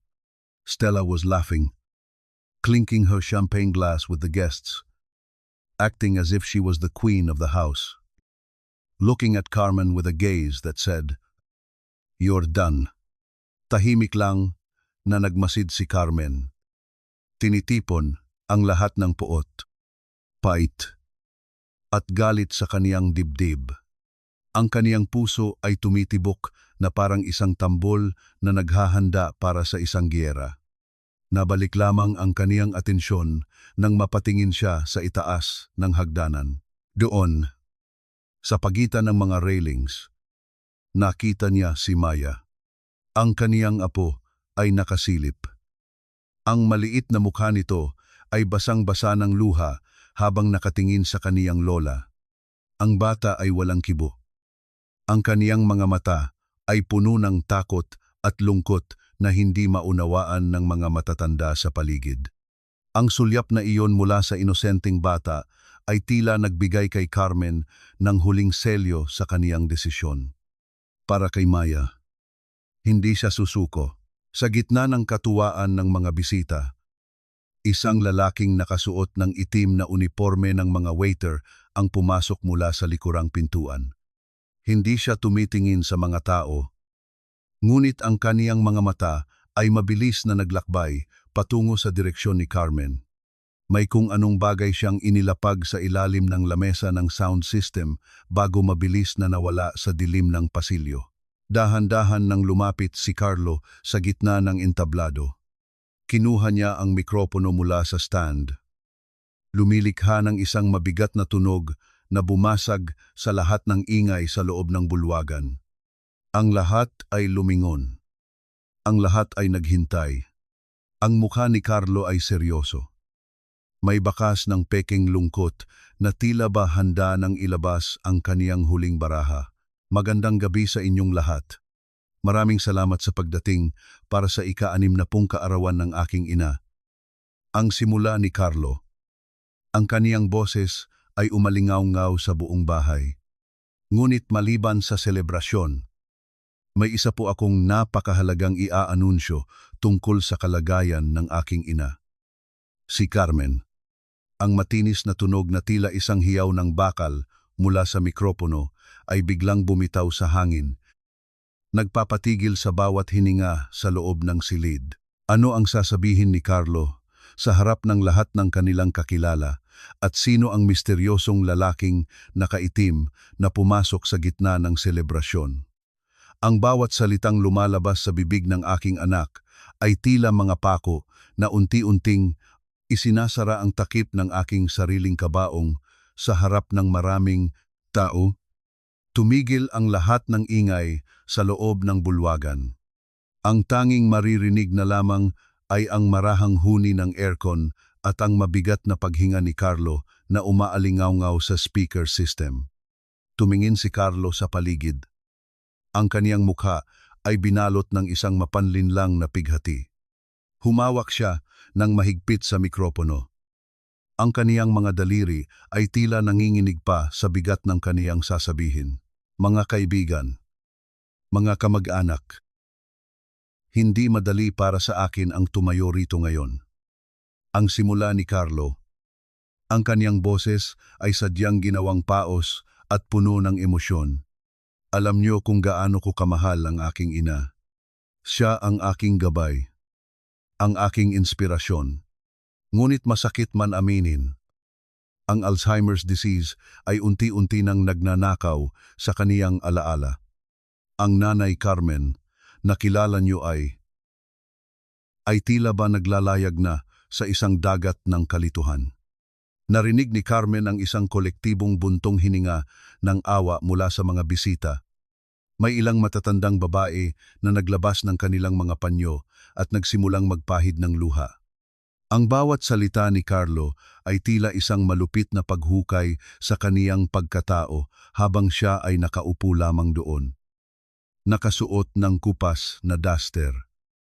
Pinagmamasdan ang sariling anak na pinapatay siya sa isipan ng publiko dahil sa kaniyang kalagayan at para na rin sa kaniyang kaligtasan. Narito po ang isang formal na dokumento. Itinaas ni Carlo ang isang manipis na folder na may tatak ng batas.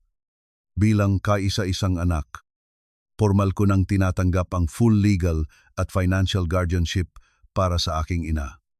Gagawin ko ang lahat, kahit ubusin ko pa ang aking sariling yaman, para lamang masigurong magiging komportable ang kaniyang mga huling taon sa isang pasilidad na makakapag-alaga sa kaniya ng tama. Ang salitang pasilidad ay tumama kay Carmen na parang isang malamig na tubig. Alam niya ang ibig sabihin niyon, isang kulungan kung saan siya ay tuluyan ng malilimutan ng mundo habang nilulustay ni na Carlo at Stella ang kaniyang ari-arian. Tumingin si Carmen kay Stella na nakatayo sa gilid ng entablado. Ang kaniyang menugang ay hindi na makapagtago ng isang mapang-uyam na ngiti. Ang kinang ng mga diamante sa leeg nito ay tila sumasabay sa kislap ng kasakiman sa kaniyang mga mata. Para kay Stella. Ang bawat salita ni Carlo ay tunog ng barya na nahuhulog sa kanilang bulsa. Lumapit si Carlo kay Carmen.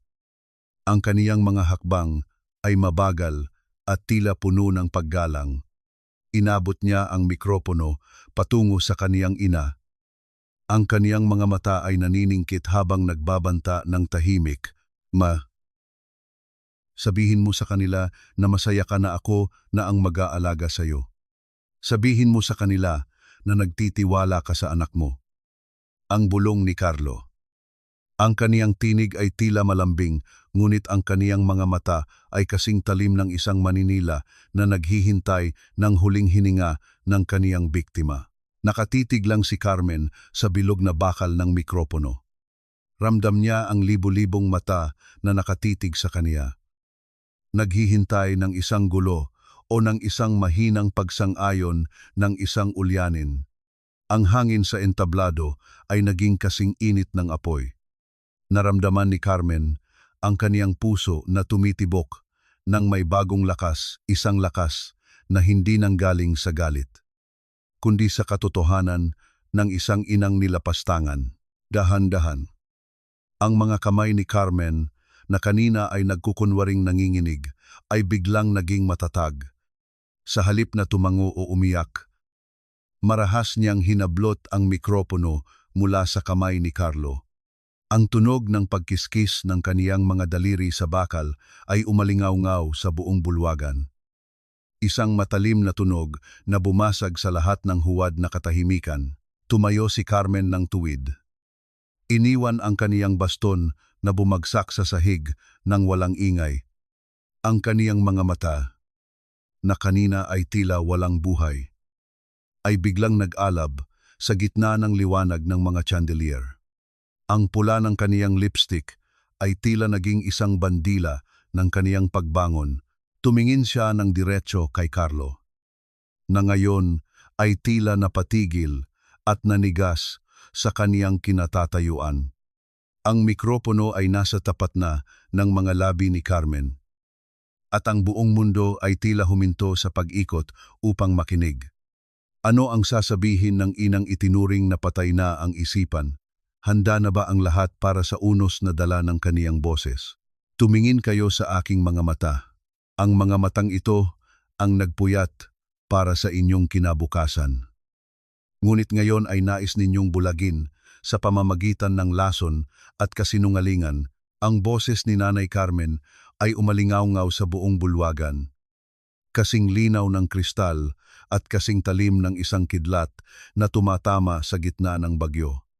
Ang lahat ng mga bisita ay tila naging mga estatwa sa kanilang kinatatayuan. Ang mga panyong kanina ay pampunas ng awa ay nanatiling nakatigil sa ere. Ang katahimikang bumalot sa silid ay kasing bigat ng isang hatol ng bitay. Namutla si Carlo. Ang kaniyang mga labi ay nanginig habang pilit na inaabot ang mikropono mula sa kaniyang ina. Ma, ano ba ang sinasabi mo? You're having an episode. Please. Dahan-dahan lang. Stella, help me. Ang nanay ay nawawala na naman sa sarili. Huwag mo akong hawakan. Carlo, ang marahas na pagtabig ni Carmen sa kamay ng kaniyang anak. Hindi ako baliw.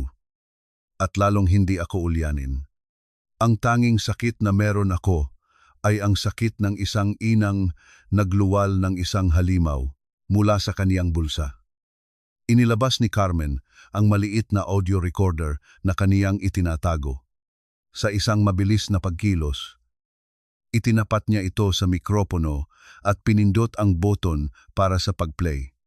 Ang boses na lumabas sa mga malalaking speaker ay hindi boses ng isang biktima, kundi ang boses ni Carlo at Stella mula sa unang gabi ng kanilang pagtataksil. Baliw na si Mama. Hindi na niya kailangan ng pera. Make sure the dosage is enough. Mas mabilis siyang maging ulyanin. Mas mabilis tayong makakaalis sa utang na to. Ang bawat salita mula sa recording ay tila mga sampal sa mukha ng bawat taong naroroon.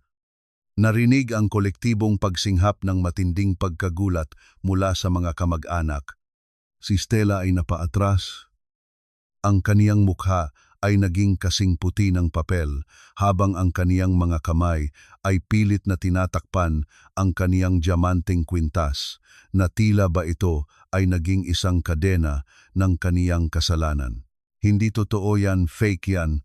Pinalitan ng boses ko ang sigaw ni Stella. Ang kaniyang boses ay matinis at puno ng desperasyon. Ngunit bago pa man makapagsalita, si Carlo, ang lalaking nakaitim na kanina ay naglalakad sa dilim, ay lumabas sa liwanag. Si Ati, Diego. Sa kaniyang mga kamay ay hawak niya ang isang tumpok ng mga dokumento na kaniyang ipinamahagi sa mga bisitang nasa unahan. Narito po ang opisyal na resulta ng laboratorio ng dugo ni Nanay Carmen.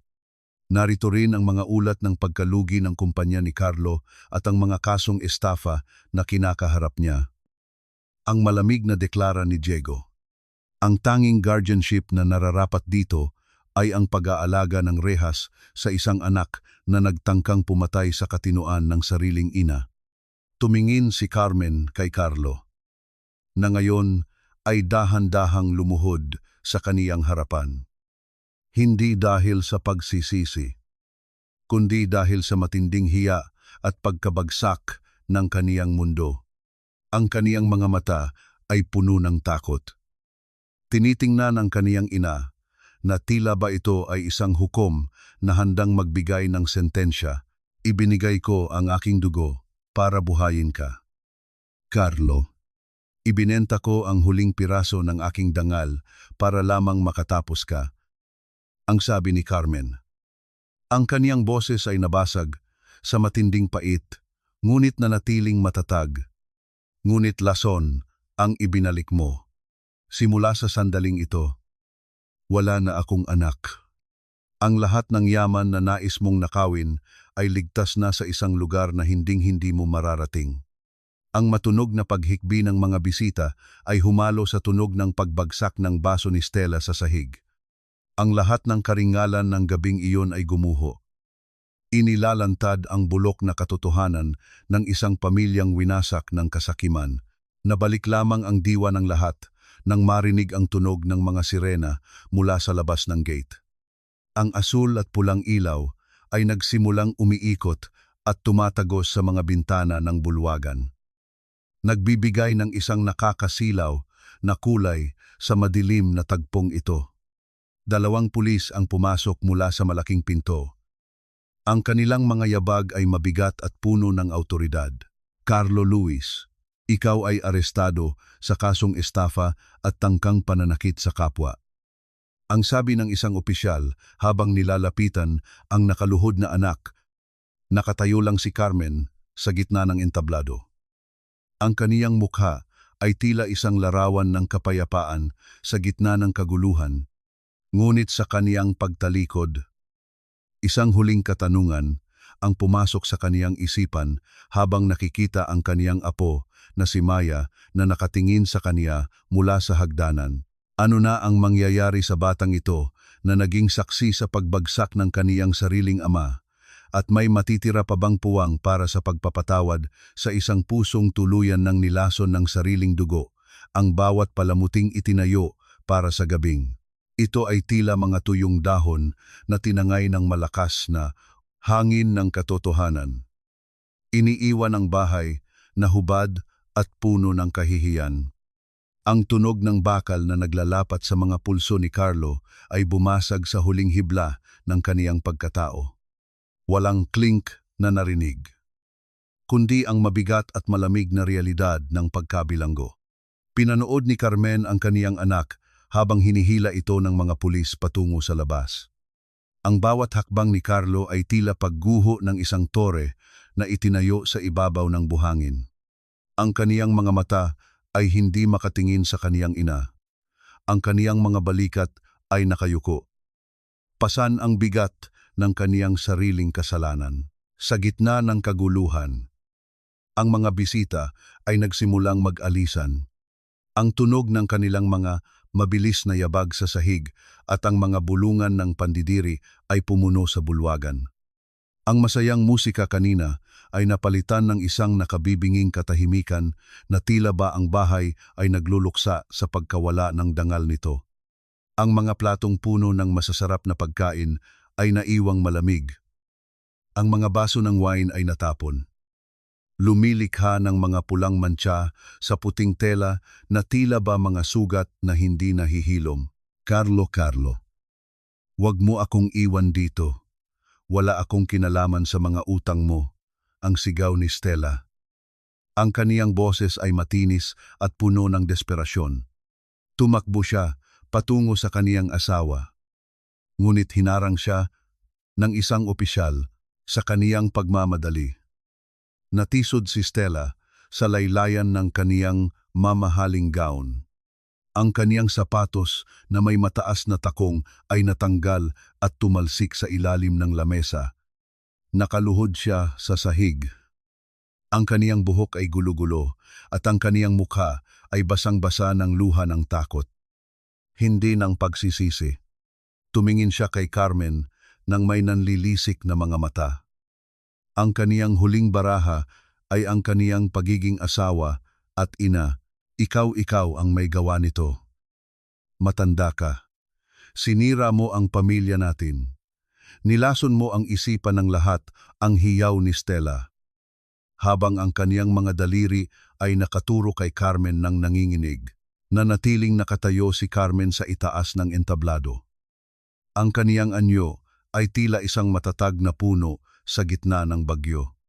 Pinanood niya ang pagbagsak ni Stella nang may malamig na awa. Wala na siyang nararamdamang galit. Tanging isang malalim na pagkapagod ang nananalaytay sa kaniyang mga buto. Ang tagumpay na ito ay may lasa ng abo sa kaniyang dila. Hindi ko sinira ang pamilyang ito. Stella. Ang mahinahon, ngunit mariing sagot ni Carmen. Kayo ang bumasag sa pundasyon nito nang piliin ninyong palitan ng lason ang pagmamahal. Ang pamilya ay hindi negosyo na maaari ninyong isara kapag nalulugi na kayo. Mabilis na tumayo si Stella at tumakbo patungo sa hagdanan.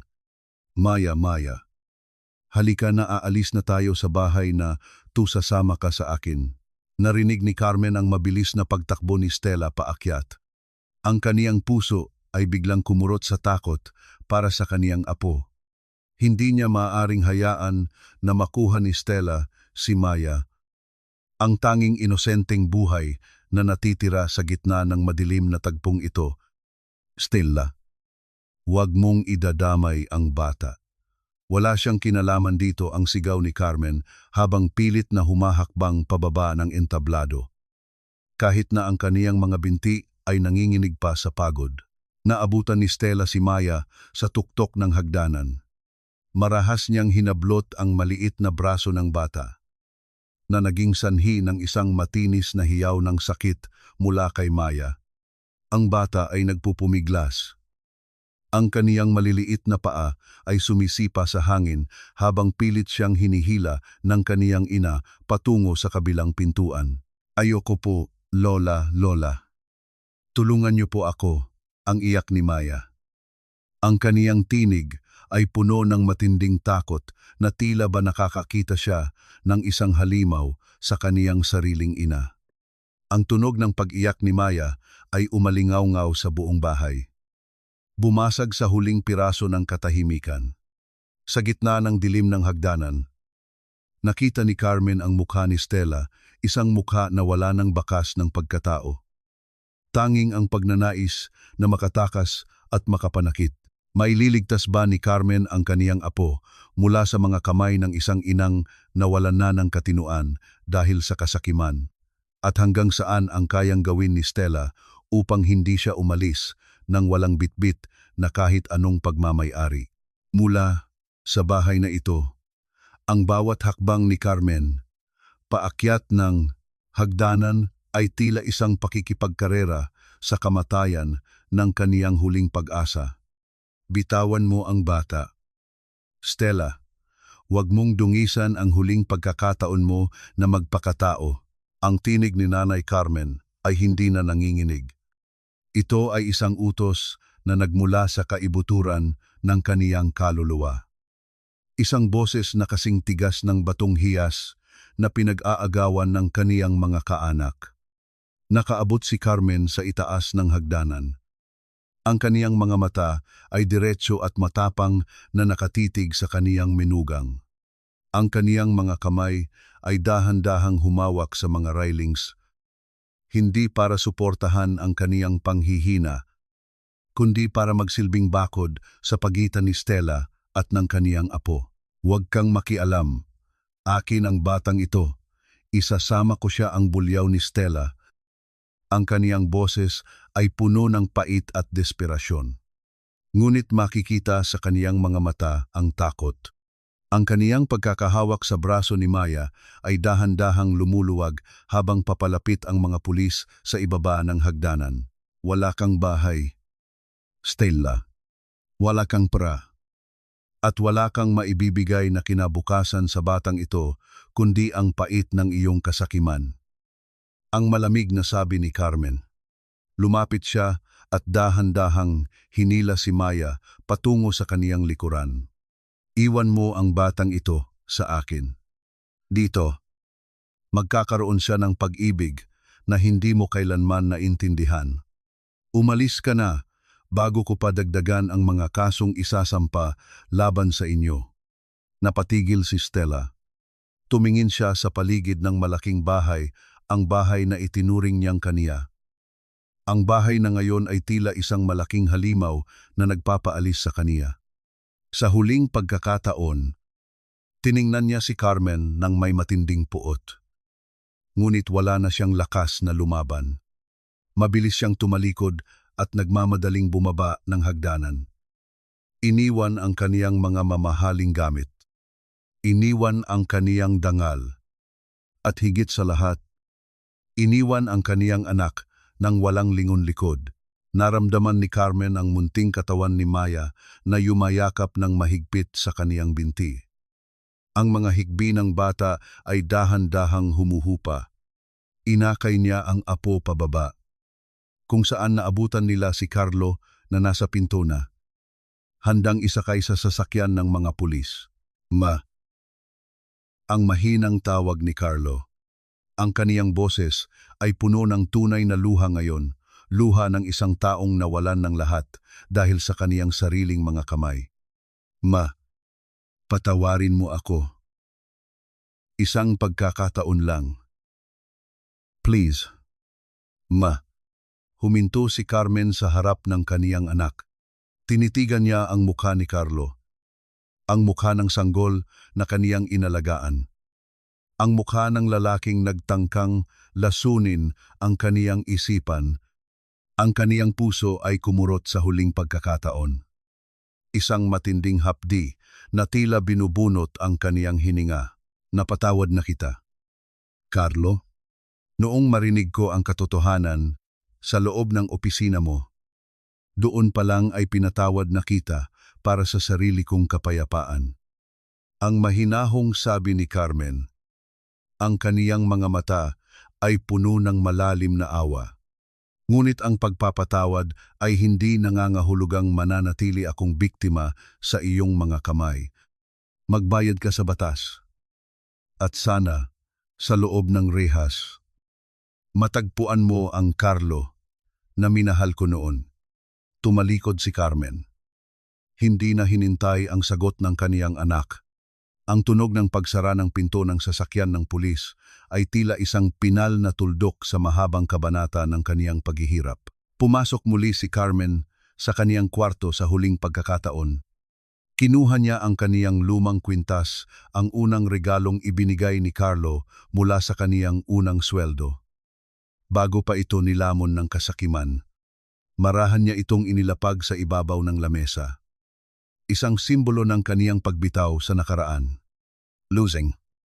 Handa na ba ang sasakyan? Tanong ni Carmen kay Lusing na naghihintay sa labas ng pinto. Handa na, Carmen. Ang lahat ng gamit mo at ni Maya ay nasa sasakyan na ni Aturi.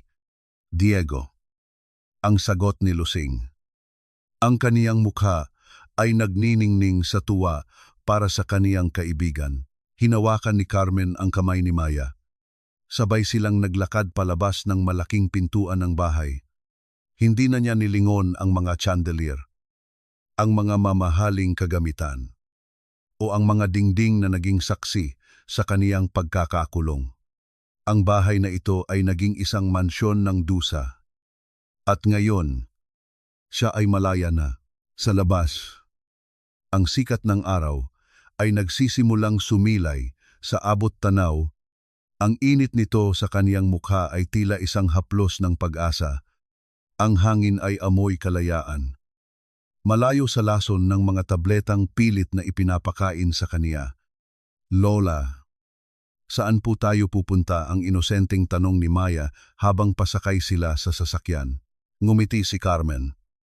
Ang pinakamagandang ngiting gumuhit sa kaniyang mga labi sa loob ng maraming taon. Pupunta tayo sa lugar kung saan tayo ay ligtas. Maya, sa lugar kung saan ang pagmamahal ay hindi nangangailangan ng kapalit. Ang tunog ng pag-andar ng sasakyan ay tila isang himig ng pagsisimula. Habang lumalayo sila sa bahay, naramdaman ni Carmen ang tuluyang pagputol ng mga tanikala ng kaniyang pait. Siya ay hindi na ang ulyaning matanda. Siya ay si Carmen, isang inang lumaban. Isang babaeng nagtagumpay. At isang lola na ngayon ay may bagong dahilan upang mabuhay. Isang taon na ang nakalilipas simula nang gumuho ang mga pader ng kasinungalingan sa mansyon ng mga Luis. Ngayon, ang tunog ng mga kampana sa isang maliit na kapilya sa probinsya ang nagsisilbing hudyat ng bagong umaga para kay Nanay Carmen. Wala na ang amoy ng lason at mga gamot na pilit na sumisira sa kaniyang katinuan. Ang hangin dito ay amoy sariwang lupa. Dinilig ng hamog. at puno ng bango ng mga namumukadkad na sampagita sa kaniyang munting hardin. Nakalubog ang mga kamay ni Carmen sa malambot na lupa habang dahan-dahan niyang inililipat ang mga bagong sibol na halaman. Ang kaniyang mga daliri ay matatag na. Wala na ang panginginig na dulot ng takot at kemikal. Sa bawat pagbaon niya ng ugat sa lupa, nararamdaman niya ang kaniyang sariling pag-usbong mula sa pait ng nakaraan. Ang kaniyang isipan ay malinaw na parang tubig sa batis.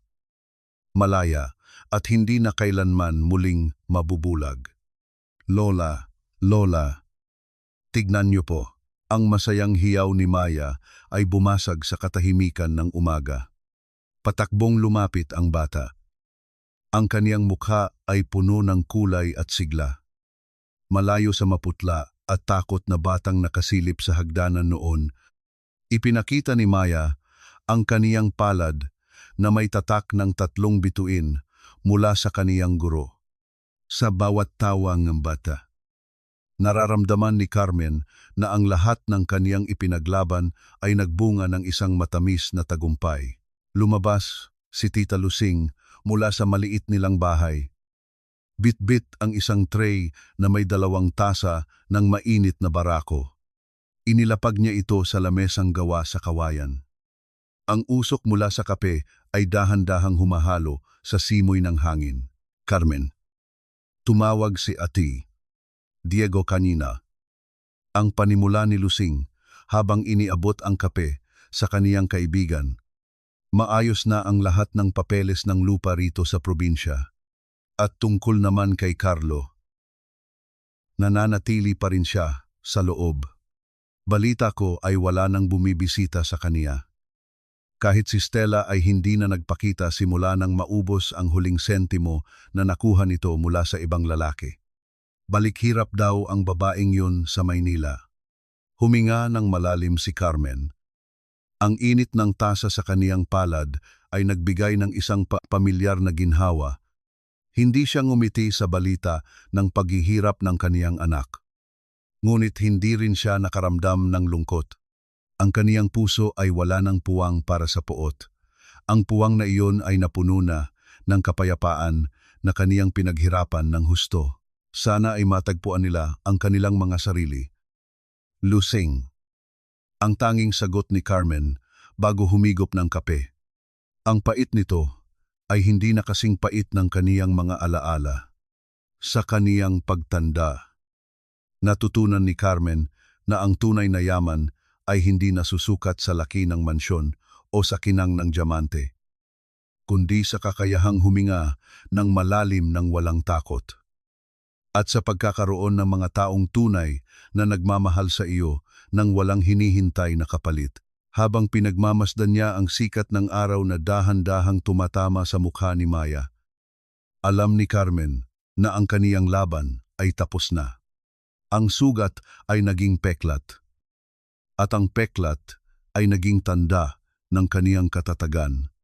Sa maliit na paraisong ito, ang pag-ibig ay hindi na lason, kundi isang lunas na patuloy na nagpapagaling sa kaniyang kaluluwa.